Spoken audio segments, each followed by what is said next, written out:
I think there are a number of characteristics that Imamoglu has that have caused the opposition to sort of rally behind him and say, this is the person who might be able to unseat Erdogan if we have one.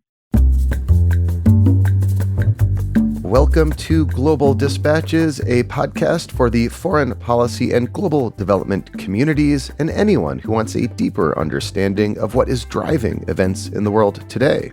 I'm your host, Mark Leon Goldberg. I am a veteran international affairs journalist and the editor of UN Dispatch. Enjoy the show.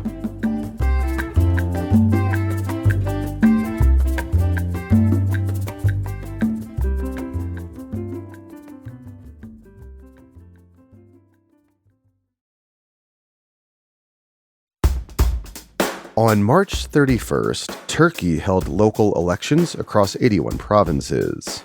These elections took place less than a year after national elections cemented President Erdogan and his AK party's hold on power. But these elections were different, very different. Erdogan's AKP suffered huge defeats across the country. Perhaps none more impactful and symbolic than the AKP's crushing loss in the Istanbul Mayoral race.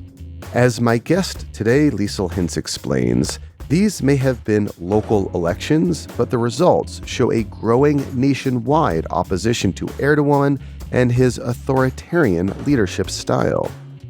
Lisel Hintz is an assistant professor of international relations at Johns Hopkins University's School of Advanced International Studies. We kick off discussing the implications of the election results before having a long conversation about Istanbul's mayor, who is emerging as a popular national leader to challenge Erdogan.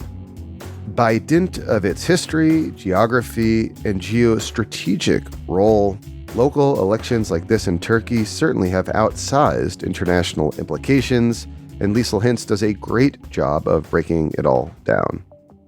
As always, please visit globaldispatches.org if you want even more of this kind of content, though in newsletter form. While at globaldispatches.org, you can also use the contact button to get in touch with me if there's anything on your mind. Thank you. Now here is my conversation with Lisel Hintz of Johns Hopkins SAIS.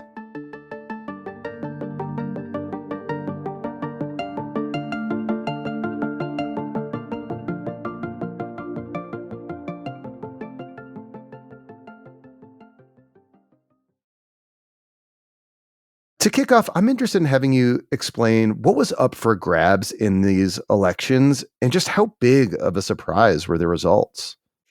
So what was up for grabs, I think, was, if I'm not overstating it, the state of Turkey's political future. Well, I think a lot of people saw this as a referendum on Erdogan's ability to govern effectively, to maintain political support, to remain in power.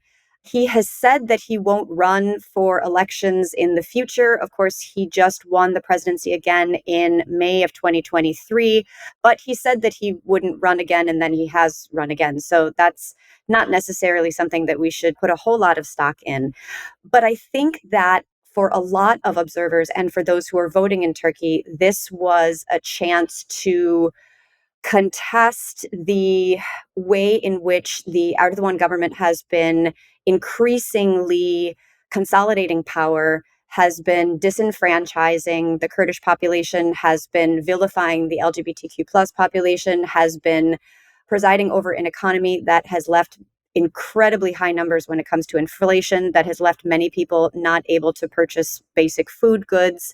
So there's a lot of issues, I think, that are at stake at the national level, even though these were municipal elections. That's why I find your answer so interesting. Typically you think municipal elections, local elections are decided on things like zoning issues and garbage collection or in very just discrete, almost neighborhood level issues. But you're saying that there is a broader national narrative to these election results.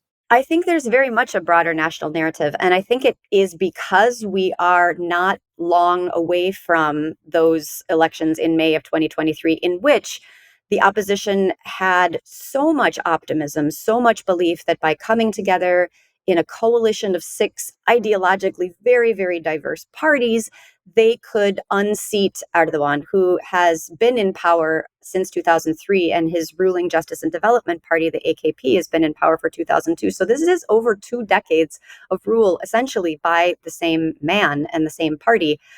But while there are local issues at stake, the parties are very much engaged in trying to create support for future elections. There's sort of always a dynamic of mobilization around being able to demonstrate those parties' importance. So, for example, the New Welfare Party is a conservative party that had partnered with the ruling AKP, the Justice and Development Party, in the elections last year, but split off this time around, not necessarily because it thought it could speak to local issues, but rather that it could demonstrate to the ruling AKP, if you don't listen to some of the policy demands that we have, we're going to take some support away from you. Mm. So there's some jockeying in terms of relevance and importance of political parties that I think has been happening. But I think the biggest point when it comes to the national level of these local elections is Erdogan himself. He did a tremendous amount of campaigning. Although, in fact, I think a lot of people would say perhaps not enough campaigning, or relied on the fact that he was campaigning in the Istanbul election. And this is the one that I think is the most pivotal, that most observers took a great interest in. Erdogan, of course, wasn't officially on the ballot. He had nominated Murat Kurum, who was, I think, by a lot of observer standards, not the most charismatic or motivating candidate, but had relied on the fact that Erdogan himself could kind of say, this is my candidate, and I think that you should vote for him. But they just didn't get that level of support. And they got walloped in Istanbul. They got walloped in Istanbul. And here's the really interesting thing. So I mentioned the 2023 elections. Going into those elections, the opposition had a lot of optimism, a lot of belief that they could pull off this victory by having their candidate at the time, that was Kemal Kılıçdaroğlu. And this was the last time you and I spoke, was ahead of those elections. Yeah. A lot of promise that this would be the election that finally unseated Erdogan, but alas, that did not happen. So much promise. And I remember being really circumspect in the run up to those elections, because I didn't believe the polls that said that the opposition candidate, Kemal Kılıçdaroğlu, could actually win 50% of the vote, because there's a 2-stage election system for the presidency in Turkey. And if you don't win 50%, then it goes to the second round. But the opposition was so convinced, I think, that they had those votes, and polling numbers seemed to indicate that. Now, that's a drastic difference from this time around, whereby I think that there was an effect of disappointment, of disillusionment, of frustration, of we ran the wrong candidate in 2023. We shouldn't have had these ideologically diverse parties try to come together.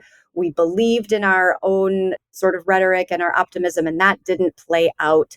So I think this time around, there's a lot more caution and a lot more concern about how competitive these local candidates could be. So even the polls that, were saying that the opposition could do well in Istanbul, this Ekrem İmamoğlu, the candidate who was running and who is the incumbent mayor in Istanbul, the numbers weren't even close to what we actually saw. And I think it was almost a 10-point spread at some point. So that's why we see media framing these election results as so surprising. Yeah. So here are these amazing, unexpected spreads in some of these highly contested elections like Istanbul. And it was very clear that the AKP, the ruling party, wanted to win Istanbul at all costs. Erdogan made his own political career there. It makes up a huge percentage of the GDP of the country. It has historical legacies that the AKP draws on. It was really an important contest. And yet the disparity was really large. In addition to that, the main opposition party, the Republican People's Party, the CHP, won 38% of the national vote. So if we add up all of the votes for the CHP across all of these district and metropolitan municipalities, you get 30% of the vote. The AKP only got 35% of the vote. So that is really impressive in terms of numbers for the main opposition party. And the AKP got 35% of the vote this time. That is down from 44% of the vote in 2019. So that's a huge difference. So I wanted to talk about Istanbul specifically. It is important for all the reasons you described, not least, of course, it is where Erdogan himself launched his political career as the mayor of Istanbul before becoming prime minister and president. So here we have Ekrem İmamoğlu, who just won another victory, this time by a huge margin. And he is of the Republican People's Party, the CHP, which is the more kind of secular party in Istanbul. What do we need to know about İmamoğlu, and to what extent is he a real national rival to Erdogan? I think what the elections this time around show is that Ekrem İmamoğlu is absolutely a national rival to Erdogan. And in fact, a lot of election observers and members of the opposition in Turkey fervently wish that he had been the candidate in 2023. There was an immense amount of debate as to who the opposition candidate in 2023 should be to go up against Recep Tayyip Erdogan. And there was a lot of concern that the one that was chosen, then the head of that main opposition party, Kemal Kılıçdaroğlu, was not the charismatic, dynamic, uniting figure that the opposition could rally around. There was a lot of pushback against the selection of him as candidate. And Ekrem İmamoğlu, the one who many people thought should have been the candidate, has been so successful in his ability to win in 2019, both in the initial election and in a rerun that the government forced in order to try to push back against him. But İmamoğlu won the rerun with even more votes. So this third victory with such a wide margin shows that I think he's probably the most viable candidate to go up against Erdogan. And that's for a couple of reasons. He is a younger candidate. He's dynamic. He appeals to voters across the political spectrum. He has a very approachable, engaging conversational style. He can really talk with the, everyday person on the street. He can convince them, even if they say, well, you're partnering with terrorists. That's what I heard the government say. And he can say, oh, don't listen to them. Here's the reasons that you should vote for me. And he's very persuasive. Hmm. So I think there are a number of characteristics that İmamoğlu has that have caused the opposition to sort of rally behind him and say, this is the person who might be able to unseat Erdogan if we have one. And politically, can we assume that İmamoğlu is like a small d Democrat, like a liberal in like the conventional sense, more pluralistic perhaps than Erdogan? That's certainly the rhetoric that he's been using. The Republican People's Party, of which he is a member, has a tradition of being a nationalist party. It was the party of Ataturk. And so in the past, it had, as you mentioned earlier, a very secularist mandate. It was very much a Turkish nationalist party and was seen to not be open to Kurdish political identity, Kurdish identity politics, and so forth. But there's a sense that there's a new generation of the CHP, of this main opposition party, and that İmamoğlu is representative of that. And in his victory speech, he says, this is a victory for the Kurds, for the Laz, for all of these different ethnic groups. And so he's specifically citing these different groups as a way of trying to signal pluralism. How much that would actually be reflected in policies is a different question, but he certainly has explicitly said, we're not running on identity politics. We want to include everyone. We're going to push back against corruption. We're going to try to have good governance, small d Democrat, that kind of stuff. So that is at least the rhetoric that he's using, and the ways in which he has governed, I think, is indicative of that. And I will just say lastly that he has been able to garner the Kurdish vote. And I think it's plausible to say that without the Kurdish vote in Istanbul, he would not have been able to pull off his victories in 2019 or this time around. So that signals that he does have this pluralist message that's resonating with a number of voters. So how do you suppose that these election results might influence Erdogan going forward? I mean, if we've seen one thing over these 20 years is that he has this insatiable appetite for consolidating power ever tightly around himself personally. How will these election results impact that process that's been evolving over the years?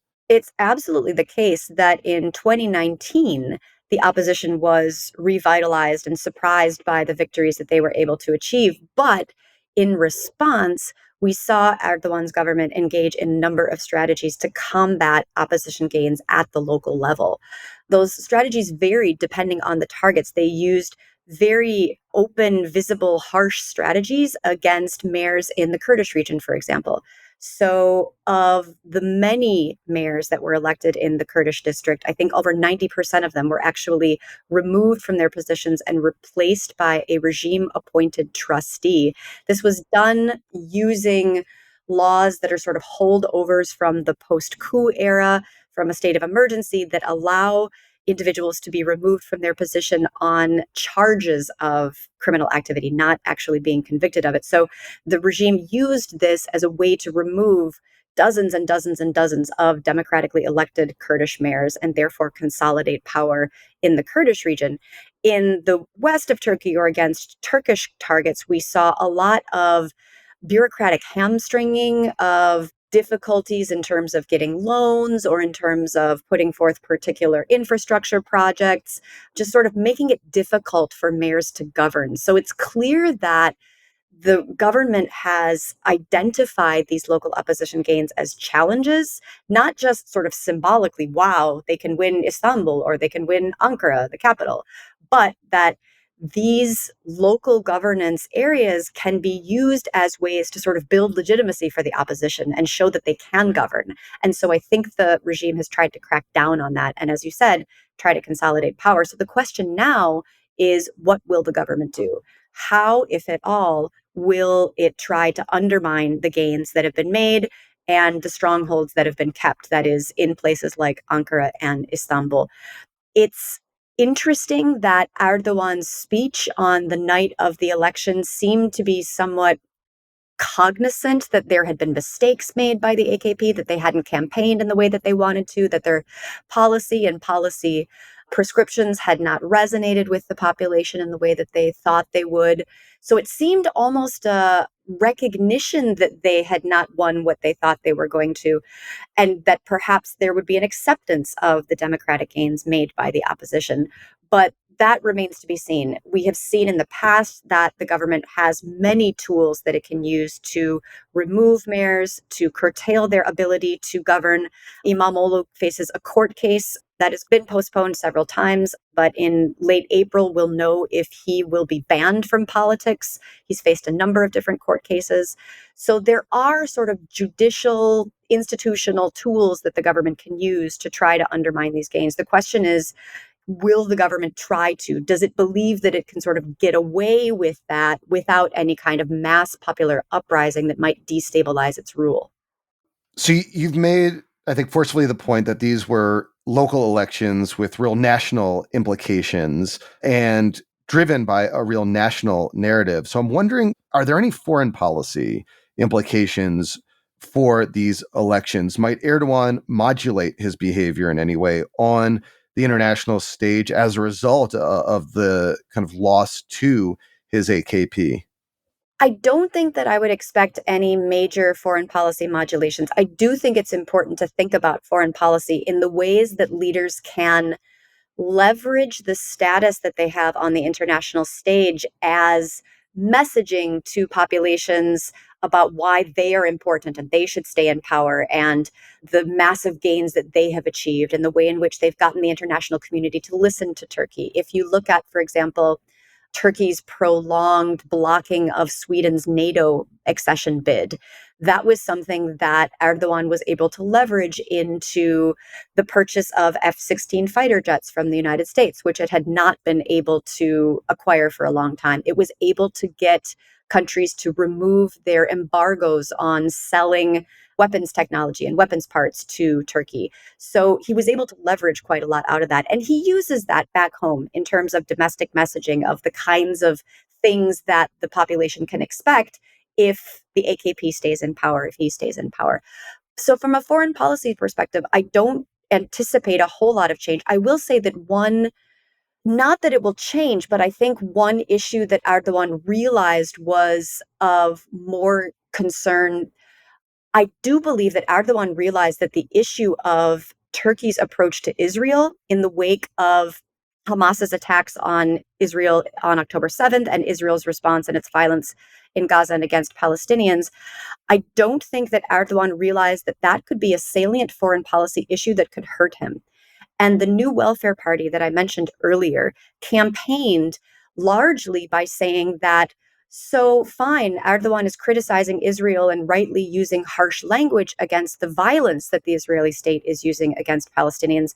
But Turkey's still trading with Israel, and we're still sending them fuel and parts that can be used for weapons and steel and concrete and all of these elements that are, as the New Welfare Party was characterizing it, fundamental in Israel's ability to carry out these violent acts. And as we see, that New Welfare Party got a pretty good share of votes that might otherwise have gone to the AKP. Now, some of the AKP's electoral loss is because voters stayed home.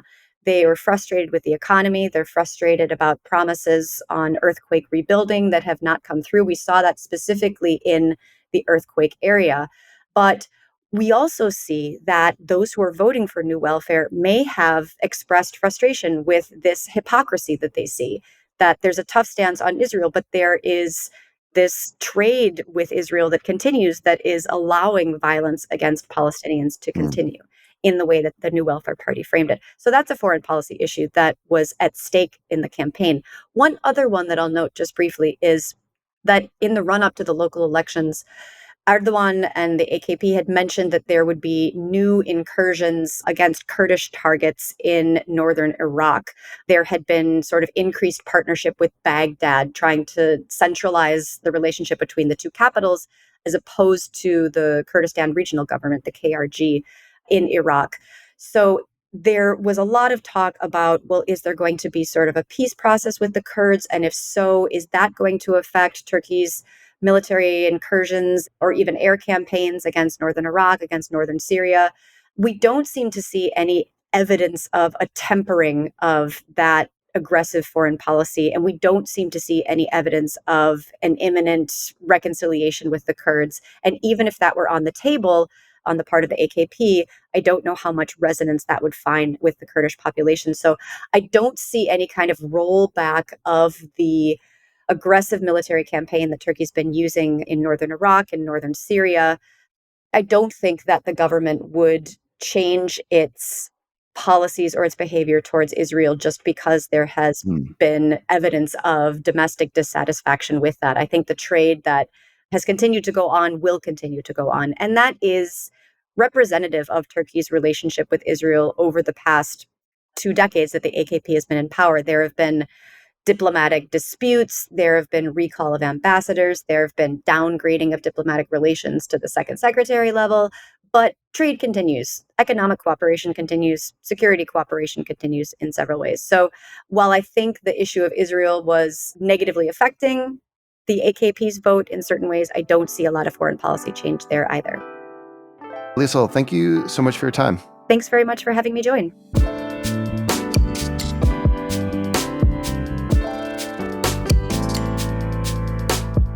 Thanks for listening to Global Dispatches. The show is produced by me, Mark Leon Goldberg.